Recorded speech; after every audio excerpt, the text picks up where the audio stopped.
Good Morning Business, Business Today. Et voilà, vous avez fait vos commissions, vos courses, Julien Tanguy, directeur général finance d'Edenred, avec cette acquisition donc, que vous venez d'annoncer, le rachat pour 1,15 milliard de livres, 1,3 milliard d'euros, donc d'un de vos concurrents qui fait un peu des choses un peu différentes de vous. Oui, bonjour à tous. Écoutez, oui, on a annoncé cette acquisition hier, donc Reward Gateway, société basée au Royaume-Uni, qui a des opérations également en Australie et aux États-Unis. Reward Gateway est un acteur majeur du monde de l'engagement des salariés, qui est une problématique qu'on retrouve aujourd'hui partout dans le monde. Il faut savoir que la guerre des talents, la capacité à attirer des talents, à garder des salariés chez soi, c'est quelque chose de très important pour les entreprises. Et donc Reward Gateway propose une plateforme avec environ 8 modules qui permettent de faciliter la vie des salariés. Alors ça veut dire quoi, faciliter la vie des salariés ? C'est proposer par exemple des solutions de reconnaissance et de récompense. Donc vous travaillez en équipe, vous êtes content de travailler avec telle ou telle personne, vous pouvez lui attribuer des points, lui faire des petits messages.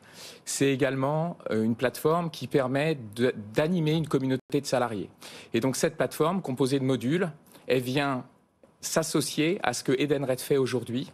Edenred est un acteur des avantages aux salariés. Notamment le ticket resto, évidemment. Évidemment, le ticket resto, qui représente aujourd'hui à peu près 40% du chiffre d'affaires du groupe. Ouais, mais on a 3 business lines aujourd'hui, 3 lignes de métier. On a les avantages aux salariés, la mobilité professionnelle et puis les solutions complémentaires dans lesquelles on retrouve le paiement interentreprise. Et donc, dans cette partie avantages aux salariés, on va pouvoir associer ce qu'on faisait initialement, donc le ticket restaurant, mais pas que. On a beaucoup d'autres produits. Aujourd'hui, on permet à des entreprises d'aider les salariés dans la mobilité. Donc on a des produits notamment en France, mais des produits qu'on retrouve également au Brésil. Tout autour du monde, la mobilité est un vrai enjeu. Favoriser les mobilités vertes. On a des produits qui servent le télétravail également. Donc on permet en France à des entreprises d'aider les salariés à mieux s'équiper quand ils travaillent de chez eux. Et donc de ce monde des avantages aux salariés, on va vers le monde de l'engagement. Et notre ambition, notre vision, et c'est ce qu'on appelle notre plan Beyond, c'est de devenir la plateforme de tous les jours pour les salariés et de couvrir à la fois les avantages aux salariés et ces problématiques d'engagement des collaborateurs. Beyond, c'est Beyond Food, hein, c'est tout ce qui est au-delà des questions alimentaires. 1,3 milliard d'euros, c'est la plus grosse acquisition d'Edenred. Quand vous étiez venu il y a quelques semaines parler de cette cagnotte de 2 milliards, vous avez dit de faire très attention aux valorisations et être prêt quand même à faire des affaires. Vous l'avez payé pas cher, clairement, cette acquisition ou pas ? Alors cette acquisition, quand on la regarde et quand on regarde sa performance, c'est une société qui a une trajectoire financière absolument remarquable. C'est une société qui a généré une croissance de chiffre d'affaires au cours des 3 dernières années de plus de 30%. C'est une société qui a généré un EBITDA, donc un résultat opérationnel, année après année, en croissance de 40%. C'est une société qui a une marge d'EBITDA qui est comparable à celle d'Edenred. La marge d'EBITDA d'Edenred l'année dernière, c'est plus de 41%. Donc c'est un actif magnifique, qui dégage aussi du free cash flow. Et le free cash flow, c'est ce qui nous sert justement à alimenter cette réserve qui nous permet de faire des acquisitions et qui nous permet de nous développer. C'est une bonne affaire. C'est une très bonne affaire et c'est surtout un actif qui vient en complément de ce qu'on fait déjà. Cet actif, il est présent dans 3 pays, on l'a dit. Edenred est présent dans 45 pays dans le monde. Et notre ambition, c'est de prendre ces solutions et de les porter dans les pays où nous sommes, notamment en Europe continentale, mais aussi en Amérique latine. Et on en a un petit peu moins parlé, mais il y a un mois, on a annoncé une acquisition en Amérique latine qui s'appelle GoIntegro, qui est une plateforme qui fait le même métier que Reward Gateway. Et donc, notre ambition, c'est vraiment d'étendre nos solutions partout dans le monde avec cette stratégie Beyond Food. Et on voit que ces 2 plateformes vont nous permettre de se déployer comme ceci. Je me trompe ou cette entreprise là que vous avez racheté 1,3 milliard d'euros, vous étiez déjà dessus il y a quelques années, qu'un fonds d'investissement vous avez passé devant, et du coup, eux, ils ont fait une bonne affaire, c'est-à-dire qu'ils vous l'ont revendu plus cher que vous ne l'auriez acheté ou pas ? Alors eux, effectivement, c'est un actif qu'on avait vu passer il y a quelques années. Je me souviens. Mais ça, c'est la vie des entreprises. Et ce qui est très intéressant quand vous avez ce genre de choses qui se passent, c'est que vous pouvez comparer le business plan que l'entreprise vous a proposé il y a 3 ans, il y a 4 ans, avec la performance qu'ils ont réellement réalisée 3 ans après. Et ce qu'on voit, c'est que Reward Gateway a été capable de surperformer le business plan qu'ils avaient proposé. Du coup, vous l'avez payé plus cher que vous l'auriez payé il y a 3 ou 4 ans. Évidemment, mais on achète une entreprise qui est aussi... Le fonds a bien fait son... Tout le monde a bien fait son travail. Et on a aujourd'hui une entreprise qui est, je vous l'ai dit, extrêmement intéressante d'un point de vue performance financière. Vous avez encore beaucoup d'argent dans vos poches, là, 700 millions d'euros. Qu'est-ce Qu'est-ce qu'on fait? Qu'est-ce qu'on achète? Alors, vous avez parlé de la stratégie Beyond Food. Ouais.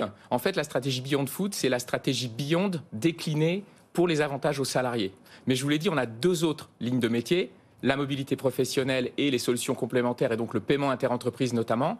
Et donc, là, il y a notre plein ambition, de boîtes. Nous, on en voit défiler sur le plateau, on peut vous donner des noms. Et donc, notre stratégie Beyond, c'est Beyond Fuel pour la ligne de métier on prend une solutions de commission, mobilité Laurent. professionnelle, bien sûr.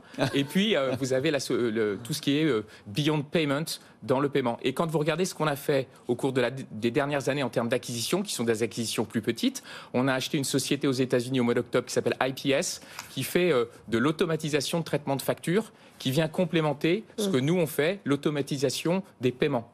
Et on voit que c'est à peu près la même chose que ce qu'on fait avec Reward Gateway, à savoir on vient ajouter des solutions, des fonctionnalités sur notre plateforme qu'on peut ensuite commercialiser. Et ça, c'est que la croissance externe. Vous n'allez pas développer en interne des solutions. Alors, on développe des solutions en interne. Mais là, quand on fait des acquisitions, vous n'y allez pas de main morte, quoi. Vous achetez. On achète des solutions qui viennent compléter ce qu'on sait faire. On le fait aussi. Par exemple, je vous ai parlé du ticket mobilité en France. C'est un produit qui est né il y a 3 ans, suite à des discussions avec les entreprises et les pouvoirs publics. Et on a créé ce produit-là en interne. Là, c'est vrai, on fait des acquisitions et on vient compléter notre plateforme. Vous savez qu'en organique, on a fait 27% de croissance au premier trimestre en chiffres publiés. Donc, on génère de la croissance organique et on va continuer à générer cette croissance organique. Et puis, on accélère notre stratégie quand on trouve des actifs qui nous le permettent. Voilà, Julien Tanguy, un directeur général finance heureux, puisqu'il a de l'argent à dépenser. Après, vous êtes sur un business qui est très, on voit les marges, qui est très rentable. Vous allez encore générer du cash pour d'autres acquisitions.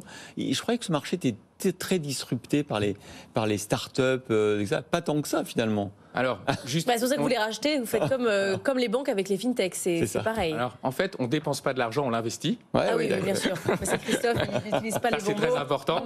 Non, et oui, alors, en fait, on utilise notre argent pour, je vous le dis, étendre des solutions. On voit des concurrents arriver partout. En France, on a une dizaine de concurrents. Mais les concurrents, ils ne vous auront pas trop au niveau marge. Non, mais parce qu'on s'est disrupté nous-mêmes. Vous savez, on a fait cette transformation digitale de toute l'entreprise au cours des 7 dernières années. Et vous savez, quand on parle de transformation digitale, on parle de nos produits, de nos solutions, c'est vrai, mais c'est toute l'entreprise qu'on a digitalisée. Nos processus de vente ont été changés. On vend beaucoup sur Internet aujourd'hui. On accompagne nos clients avec des applications et des sites qui sont très bien conçus. Et donc, on a su évoluer sur notre marché et surtout en étant leader du digital. On est le leader en France sur les solutions digitales, on est le leader au Brésil et dans le monde. On a contribué à la transformation de notre métier.